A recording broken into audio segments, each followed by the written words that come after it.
네, 안녕하세요. 반갑습니다. 만성통증연구소의 최명원입니다. 지난 시간에 만성통증을 의학적 접근으로 해결하려고 했을 때, 병원 치료를 열심히 받아서 이 만성통증의 문제를 해결하려고 할 때 결국은 실패하게 된다라는 그런 얘기를 해드렸습니다. 지금까지 제 영상을 쭉 시청해 오신 분들이라면 느끼셨을 거예요.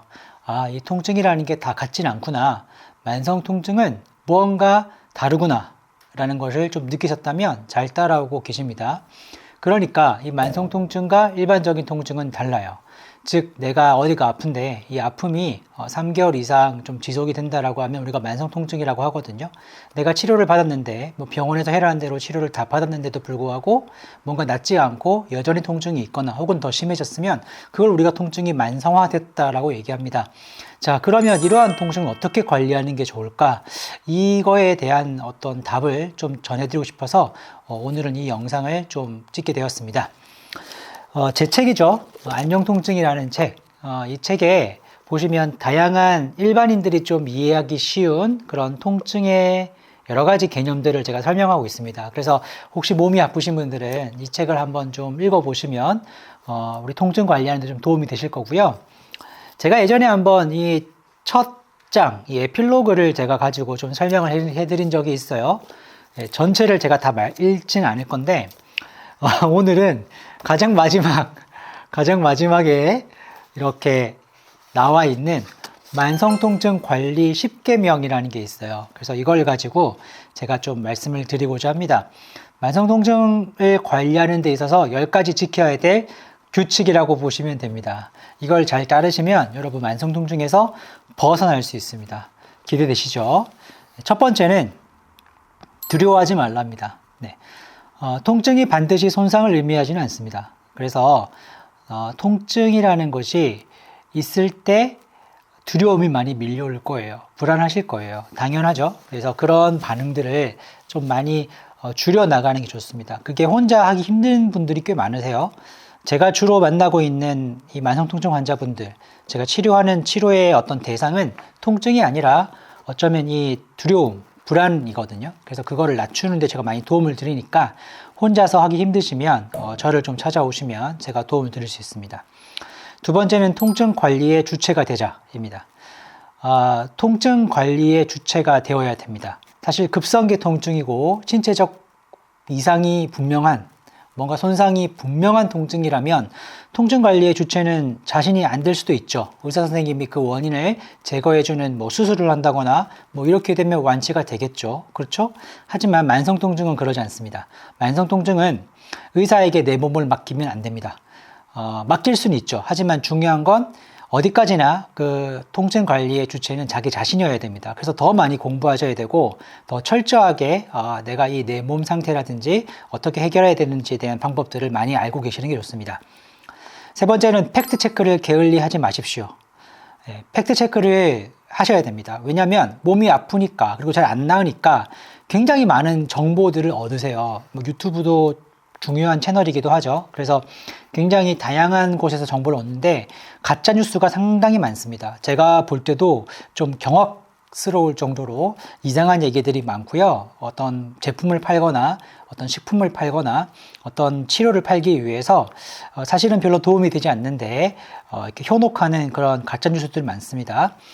만성 통증은 그런 가짜 뉴스를 접할 때 더 증대되는 경향이 있어요. 왜냐하면 기대했다가 안 되니까 좌절하게 되고 그러니까 불안은 더 커지게 되는 거예요. 그래서 그러한 가짜 뉴스에 현혹되지 않을 수 있도록 이 팩트 체크를 좀 게을리하지 마십시오. 그래서 저희 채널이 그런 팩트 체크를 해줄 수 있는 그런 채널이 될 수 있게끔 제가 항상 공부하고 있습니다. 여러분들에게 더 어떻게 쉽게 전달할 수 있을까를 고민하고 있으니까 이 채널 계속 좀 구독해 주시고요. 네 번째는 즐거운 일을 하자입니다. 즐겁게 지내십시오. 그러니까 여기 보시면 제가 밑에 나 정말 아픈 사람 맞아? 라는 말이 나올 정도로 즐겁게 보내라라고 되어 있거든요. 사실 통증을 극복하는 방법이에요.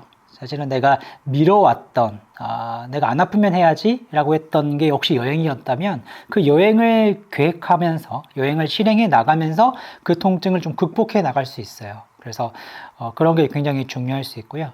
다섯 번째는 이제 가족에게 도움을 구하자라고 되어 있는데요. 가족 간의 어떤 관계 회복 이런 것도 사실은 통증 관리에 있어서 매우 중요합니다. 도움을 구하자라고 되어 있는데요. 사실은 이건 전반적인 어떤 가족들의 과의 어떤 관계를 얘기하는 것 같아요. 그래서 원만한 관계, 이 좋은 관계가 좀 회복될 수 있도록 여러분이 할 수 있는 게 있다면 그런 부분을 좀 개선시키는 게 좋습니다. 이미 뭐 깨어진 관계이거나 혹은 돌이킬 수 없는 그런 어떤 부정적인 고리가 있다면 여러분 혼자 고민하지 마시고요. 이것도 사실은 이 가족 상담이라고 하는 전문 분야가 따로 있거든요. 그래서 그런 상담 의뢰를 하시면 또 많은 부분 또 해결을 하실 수 있는 부분이 있습니다. 스트레스를 단속하자. 네. 통증이 불이라면 스트레스는 기름입니다. 그래서 통증에서 이 스트레스가 가해지게 되면 더 심한 통증을 경험할 수 있습니다. 통증 관리는 스트레스 관리입니다. 바꿔 얘기하면 스트레스를 잘 관리할 수 있다면 여러분이 지금 경험하는 통증의 많은 부분이 해결될 수도 있습니다. 그래서 스트레스를 어떻게 하면 관리하면 좋을까에 대해서도 앞으로 제가 이 채널을 통해서 계속해서 말씀드리도록 하겠습니다. 규칙적으로 운동하십시오. 자, 우리가 아프다고 운동을 미루면 안 돼요.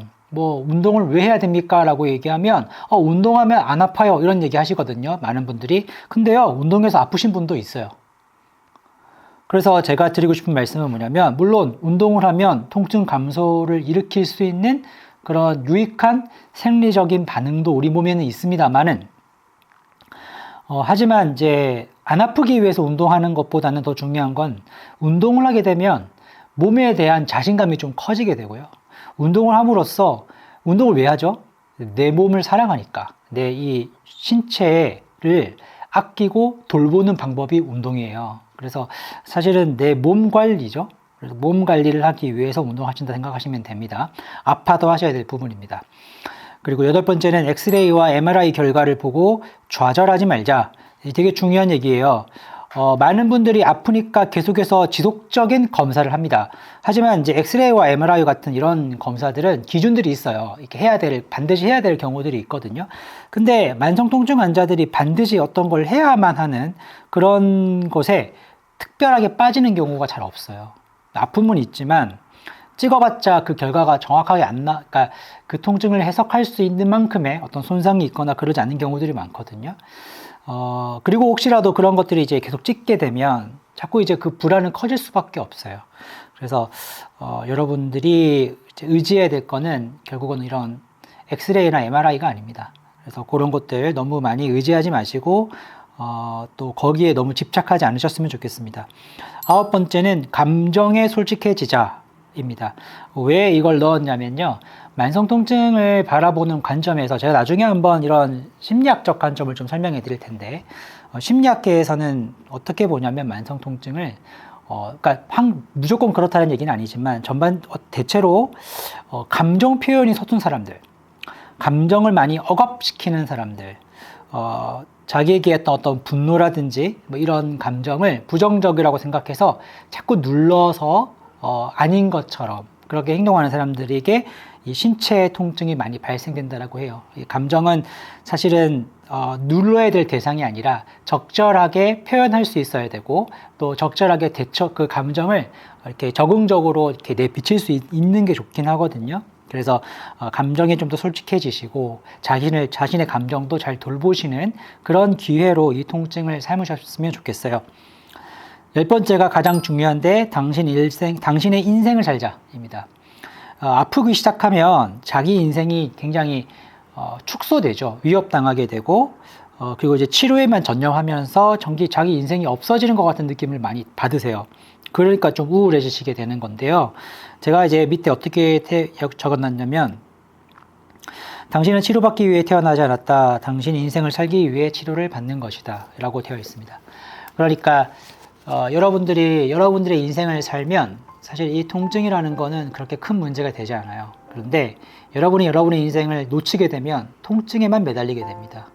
그래서 이 아픔을 어쩌면 자기 인생을 좀 돌아볼 수 있는 계기로 삼으시고, 또 앞으로 어떻게 살아야 하는지에 대한 방향을 재설정할 수 있는 기회로 삼으셨으면 좋겠습니다.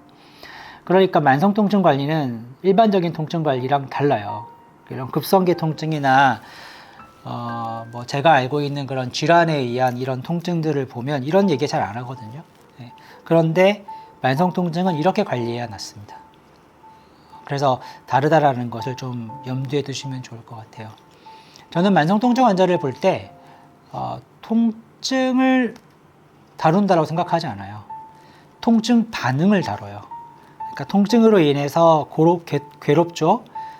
그래서 이제 다양한 반응들이 나오거든요. 회피한다거나 불안해한다거나 우울하거나 잘못된 생각들을 많이 하시거나 아니면 다양한 방식으로 어떤 부정적인 반응들이 나오게 되는데 그 반응을 잘 조절하는 게 핵심이라고 보실 수 있어요. 그래서 그거를 병원에서 해주느냐, 의사들이 해주느냐 라고 생각하면 병원에서는 좀 하기 힘든 부분이에요. 이런 부분은. 그래서 만성통증이 병원에 가면 해결이 잘 안 되는 경우들이 많다는 거죠. 그래서 여러분들이 혹시 통증이 만성화되었다면 좀 더 새로운 방법들, 이런 방법들을 좀 적용해 보시고 그래서 그 부분을 통해서 해결하시면 좋겠습니다. 오늘 영상은 여기까지 제가 할 거고요. 영상이 마음에 드신다면 구독과 좋아요 부탁드리겠습니다. 그러면 저희는 또 내일 뵙겠습니다. 감사합니다.